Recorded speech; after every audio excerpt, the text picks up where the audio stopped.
सरपंच संतोष देशमुख हत्या प्रकरणाची पहिली सुनावणी केज कोर्टात झाली। सुरक्षेच्या कारणास्तव आरोपींना सुनावणीसाठी कोर्टात हजर करण्यात आलं नव्हतं। व्हीसीद्वारे आरोपींची ओळख परेड करण्यात आली। आरोपींच्या वकिलांनी आरोपींचे जबाब मिळाले नसल्याचा युक्तिवाद केला। विशेष सरकारी वकील उज्ज्वल निकम हे देखील सुनावणीसाठी हजर नव्हते। सरकारी वकील ॲडव्होकेट कोल्हेनी यावेळी सरकारी कॉमस्कोर नुसार आता isakal.com आहे देशातील नंबर 1 ची मराठी न्यूज वेबसाईट। प्रत्येक अपडेटसाठी isakal.com ला नक्की भेट द्या। पक्षाची बाजू मांडली। आता या प्रकरणाची पुढील सुनावणी 26 मार्चला होणार आहे। कोर्टामध्ये या कामाचं दोषारोपपत्र दाखल झालेलं आहे।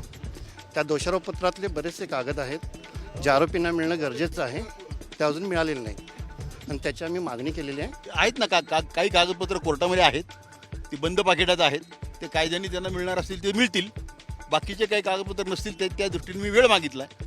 पुढे 26/3 माझं म्हणणं देईल, मी त्याच्यावर कोर्ट ऑर्डर करेल, त्याप्रमाणे पूर्तता होईल। आता पुढच्या सुनावणीला विशेष सरकारी वकील उज्ज्वल निकम उपस्थित राहणार का आणि देशमुख हत्या प्रकरणी कोर्टात काय मुद्दे पुढे येणार याकडे लक्ष लागेल।